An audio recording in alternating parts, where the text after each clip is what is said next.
Hello friends, and welcome to Top of the Stack MTG. Tonight we are going to talk about sideboards. Should you use a sideboard for your deck? If you have a 60-card deck, you're allowed to have 15 cards that you can mix into your deck to help you win certain matches that you know you're going to go up against. There are two questions that you need to ask yourself to determine whether or not you should be using a sideboard. Number one is, do you play the same deck twice, at least twice, when you go out to play? So for instance, let's say you're going out to play with your friends on Wednesday night. You grab 3 decks. You all sit down, you play one game with the first deck, then you switch. You go to a second deck, play a second game, then you go to your third deck and play a third game, then you're done. If that's the case, there's no need for you to sideboard at all. Because technically you shouldn't know what you're going to go up against the first time you play another deck. So for you to sideboard the first game, you're basically just changing your deck to beat whatever deck comes up. Right? If your friend says, ooh, I'm going to play my all cards that start with Q deck. And you're like, well, I guess I'd better put all these cards in. Then technically your friend could say, wait a minute, what are you putting in? I'm going to put in these and these and these. And you guys are just going to go back and forth rebuilding your decks over and over again. The best thing to do is to play the decks just as they are the first time. Then you can go to your 15-card sideboard, make some small changes while they make some small changes based on the information that they got from the first game that you just played. And then you can play your second game and your third game. Traditionally, you play 3 games to determine which deck or player is supposedly better. The first game, no sideboard. Second game, sideboard. Third game, sideboard.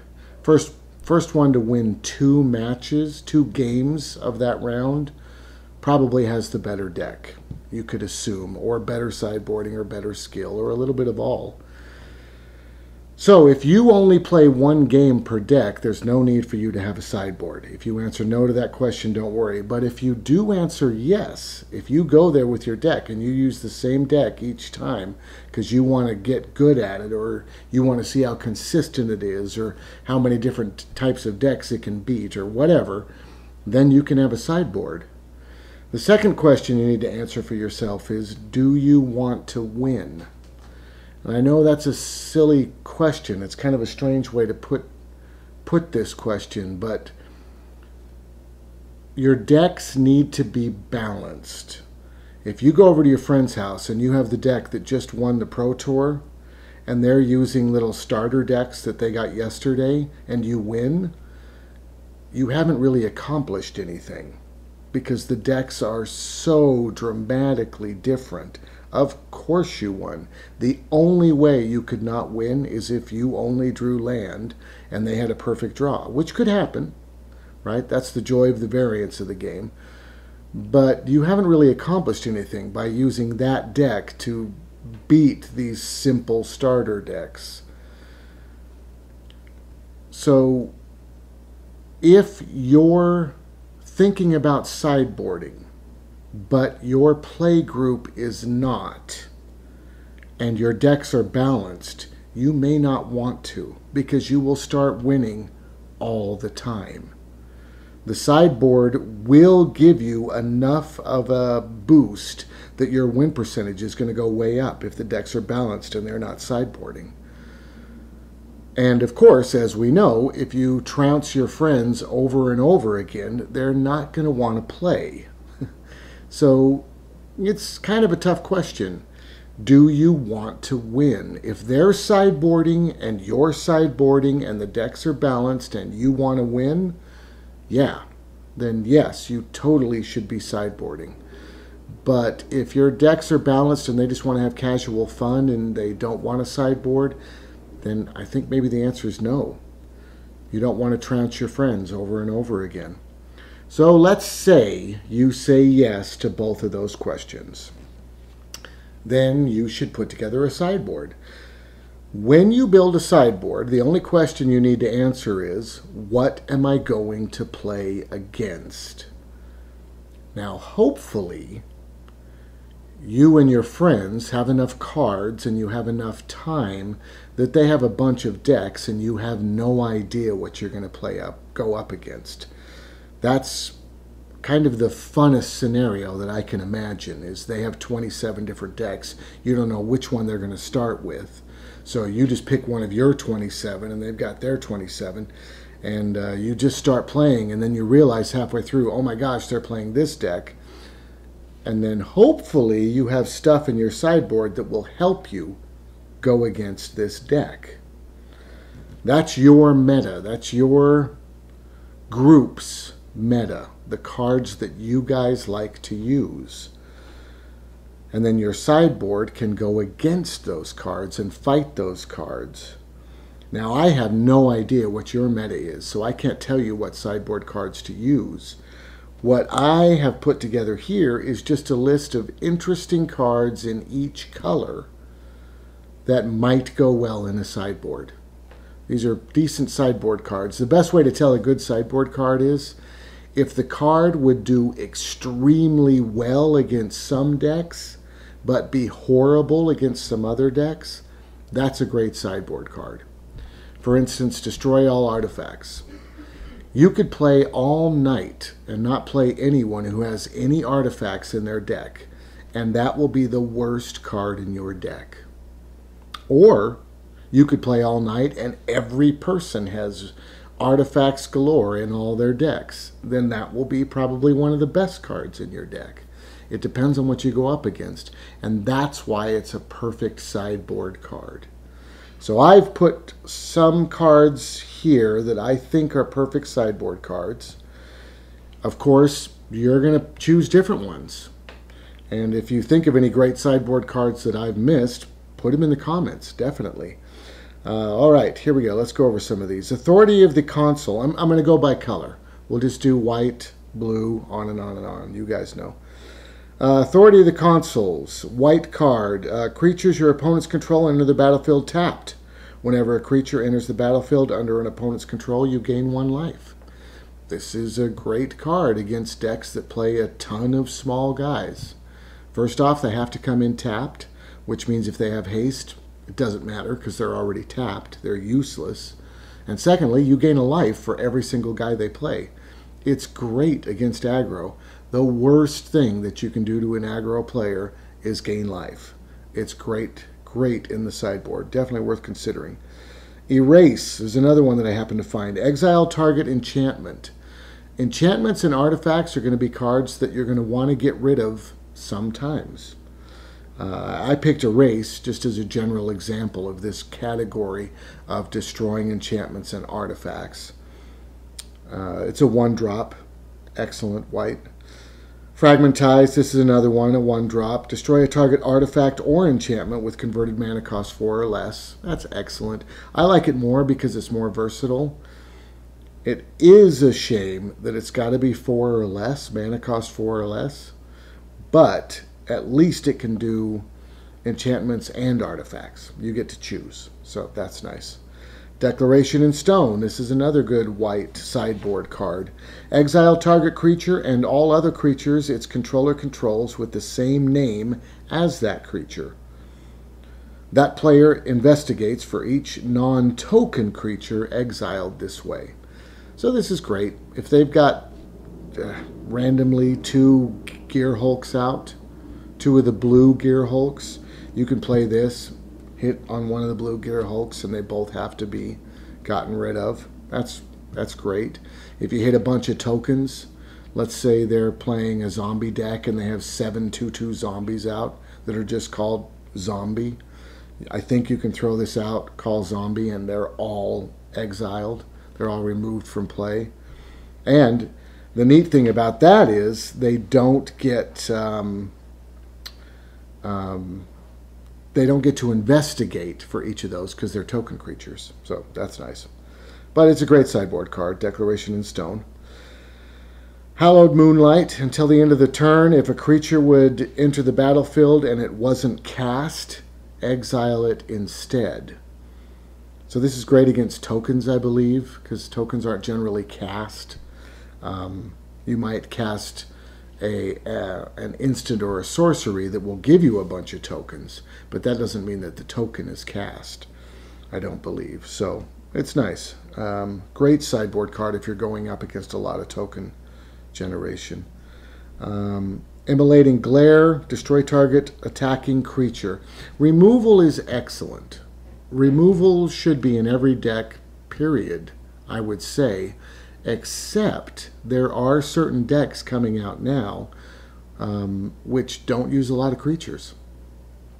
There's the Fog deck, where they just use Approach of the Second Sun as a win condition and just fog every time somebody attacks so they never take damage, and then they just win the game because of some win condition. There's no creatures. They don't need them. So it's neat. Control, Blue Control is coming back, which I never thought would happen because they were so against it for so long, because it's not the funnest thing to play against. And granted, it's not the funnest thing to watch in the Pro Tour, especially mirror matches, you know. But it's something people like to play. So I'm glad that it is coming back. I'm glad that it has a place. But that means removal is kind of becoming a sideboard card. I still think most of the time having removal in your deck is a good idea. But sometimes you might just want it in the sideboard because you know what you're going up against, generally. You know what your friends like to play. Gideon's Intervention. As it enters the battlefield, choose a card name. Your opponent can't cast spells with the chosen card name. That's really nice. As long as it's an enchantment, so it just sits there. As long as it's sitting there, they can't use that card. If you want to say Aetherworks Marvel or Gideon or whatever, they can't use it. So good sideboard card. Once you know what they're trying to do, then you can sideboard that in and use it against them. Fumigate. Destroy all creatures. You gain 1 life for each creature destroyed this way. It's excellent. Just a board wipe. Board wipes are great. Great sideboard cards depending upon what you're going to go up against. So let's move on to blue. Blue is going to have a lot of counter spells. Most of the other colors don't get counter spells, but blue gets them. I've got a couple examples. Ceremonious Rejection, counter target colorless spell. That's great for a 1-drop if you're going up against a deck that has a lot of colorless creatures or whatever. You can totally use that. A lot of vehicles, you know, anything that's colorless. Clash of Wills, counter a target spell unless its controller pays X. So you can see how much mana they tap to cast something, how much mana they have left, and then you can tap accordingly to make this spell go off and counter. It's great. Disdainful Stroke, counter a target spell with converted mana cost 4 or greater. Good for big stuff. Negate, counter target non-creature spell. It's good against instances or sorceries or enchantments or artifacts. It's really great. Neutralizing Blast, counter target multicolored spell. That's interesting. Here's another interesting blue card. This is called Aether Spouts. For each attacking creature, its owner puts it on the top or the bottom of his or her library. So literally, if I'm playing some crazy token aggro deck and I swing in with 20 guys, you can play Aether Spout for 5, and all 20 of those guys either go on the top or the bottom of my draw pile. I choose. Or if they're tokens, they're just gone. So an excellent, excellent card for getting rid of stuff if you don't want to be attacked. All right, let's move on to black. Fatal Push, once again, great removal. It shows up in a lot of sideboards. I think most of the time it shows up in the sideboard just to give you more of them. There's probably a couple in the main deck and a couple in the sideboard, because you still have the max of 4, of course. You can't have 6 of any card in your deck. You know, you can't have 4 in your main deck and 2 in the sideboard that you might add later, you know. But it's removal. So once again, 99% of the time, you're just going to put this in your deck. But You know your meta. If you're going up against a lot of control decks, maybe you don't need it as often. Good. Collective Brutality. Collective Brutality is nice because it gives you options. You can escalate it by discarding a card. Choose one or more. Target opponent reveals his or her hand. You choose an instant or a sorcery card from it. That player discards the card. It's great. You get to see their hand, so you know what you want to get rid of and what they're going to do in the future. Now, granted, they get to draw cards. You won't know what they're drawing, but you know what's in their hand.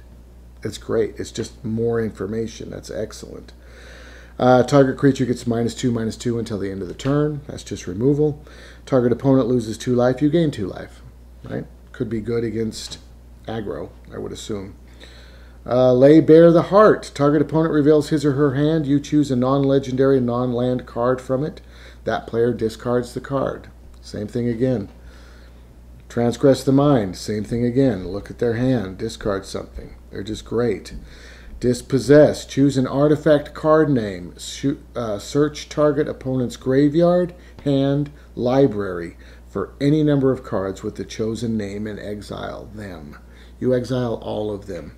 You can play this and choose a vehicle, any kind of artifact. You just say the artifact name, all 4 of them go. That's great. There's a couple other cards in black that do this. This is just the example that I happen to pick for it. They're not all restricted to artifacts. Languish, board wipe. All creatures get -4/-4 till the end of the turn. Great against zombies or whatever. Just clear the board. Very nice. Henny's Expertise. All creatures get -3/-3. Another board wipe. Great sideboard cards. On to red. Blazing Volley. Blazing Volley deals 1 damage to each creature your opponent controls. This is excellent against aggro decks that try to go wide. If you're up against someone who's building a ton of Thopters, so they've got like 10 1/1 Thopters and they're swinging in, this is excellent. It just gets rid of all of them. And it's your opponent, so you don't have to worry about killing your own guys if you happen to be playing the same kind of deck, which is excellent. Burn from Within. So this is a burn spell. Burn spells are excellent for sideboard or just in the main deck because they can hit planeswalkers. There's not a lot that takes care of planeswalkers. There are cards that do it. Black has a couple. They're good sideboard cards, of course. But red is cool because burn spells, cards that specifically say do damage to your opponent, you can target your opponent and then redirect it to the planeswalker. So burn spells are literally planeswalker removal spells. They just tick down their loyalty, and when they hit 0, they're gone. So I really like burn for removal for planeswalkers. I chose Burn from Within because Burn from Within deals X damage to target creature or player. If a creature is dealt damage this way, it loses indestructible until the end of the turn. So if they happen to have a creature that has indestructible and you decide you want to burn that instead of a planeswalker or the player, you can, because it gets rid of indestructible, which is really nice. By force, destroy X target artifacts. That's great. If you're going up against an artifact deck and they've got 7 artifacts out and you tap 8 mana and destroy them all. There's another one, Release the Gremlins. Release the Gremlins costs more, but it gives you little gremlins for each artifact that you destroy, so that's worth it if you can pay more. Great sideboard card. Lightning Axe. An additional cost to cast Lightning Axe, discard a card or pay 5. Lightning Axe deals 5 damage to target creature. It's good for getting rid of large creatures. Good sideboard card. Magma Spray deals 2 damage to target creature. If that creature would die this turn, exile it instead. So this is great against zombies. Anything that they can get back out of the graveyard, this is great against.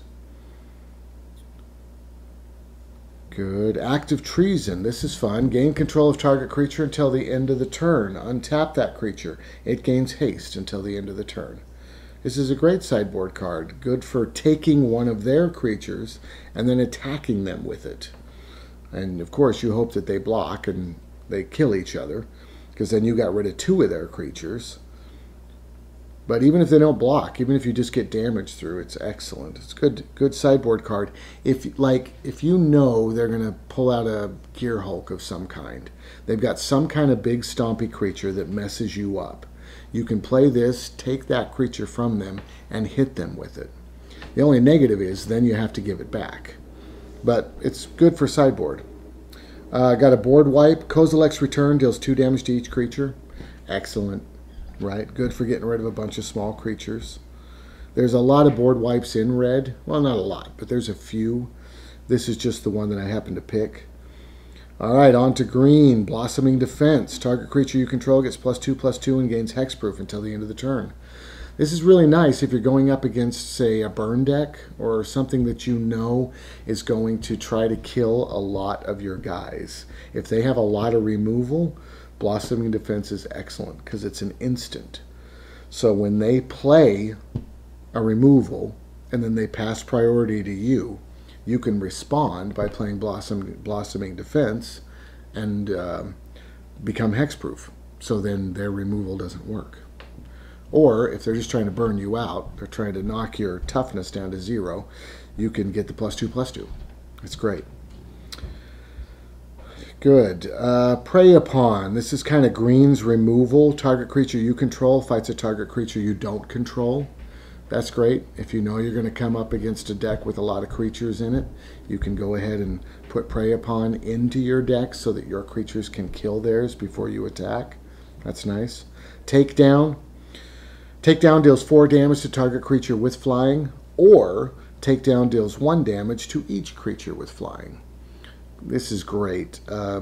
If you find that you're up against a deck with a lot of flyers, it's excellent to have a sideboard card that you can put in so you can take care of the flyers, especially if you're playing green, because green doesn't have a lot of flyers. It has some, but not a lot.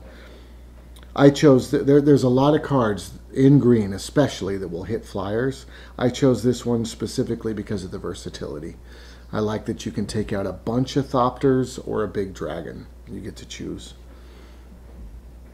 Feed the Clan. Excellent against aggro decks. You gain 5 life. Ferocious. You gain 10 life instead if you control a creature with power 4 or greater. This is great against aggro. Like I said, gaining life is the worst thing you can do to someone who's trying to beat you quickly. Because they're going to run out of gas. Straight up. They're going to sit there with no cards and you're going to win because you had enough life. Heroic Intervention. Permanents you control gain hexproof and indestructible until the end of the turn. It's great. It's an instant. If they play some kind of board wipe, you can just respond by playing this. None of your guys die. It's great. Now, if they don't play any board wipes, of course, you'll be happy that it's in your sideboard and not in your main deck because you don't want to lose those cards. Naturalize. Destroy target artifact or enchantment. Once again, you've got to have cards that will destroy these things sometimes, so it's great to have them in the sideboard. Naturalize is a great choice because it's versatile. You can do one or the other. Good. I've only got a couple more here. Anguished Unmaking, multicolor. Exile target non-land permanent. You lose 3 life. This is great because it can be an enchantment, it can be an artifact, it can be a creature. Anything that's not a land you can get rid of. As long as it's a permanent, you can get rid of it, which is great. Of course, you got to be playing black-white, right? You still got to be able to pay for it. And last but not least, this is probably the most important sideboard card in Frontier. Only because of its massive versatility, and that is Tormod's Crypt. It costs 0. It's an artifact. It's colorless. Literally, you can be on turn 1 with no mana and you can play this thing. You tap it, sacrifice Tormod's Crypt, exile all cards from a target player's graveyard. So it's a great way to just get rid of people's graveyards. If you're going up against a zombie deck and you just wiped out a bunch of their zombies and you know next turn they're going to just buy them back right out of the graveyard and put them on the battlefield, just discard your Tormard's Crypt and they're all gone. It's great against anything that you can get back out of the graveyard. This will get rid of it. All the new dual cards, right? Dusk to Dawn, all those cards. They'll cast the first half, then it goes in their graveyard. Later on, they can decide to cast the second half. With this, they can't do it. You got rid of it already, so it's excellent. A great sideboard card. It should be in almost every sideboard, especially with the zombie decks being as popular as they are, if they're in your meta, if you happen to be playing against zombie decks. All right, well, that's a lot of sideboard stuff. I hope you guys enjoyed it. If you did, please hit the like button. Please subscribe if you haven't. Leave a comment. I love responding to comments. Now there's the new bell thing, which you all know about. If you hit the little bell, you'll get all the notifications of when something happens on the channel. It's a lot of fun. And have a great night.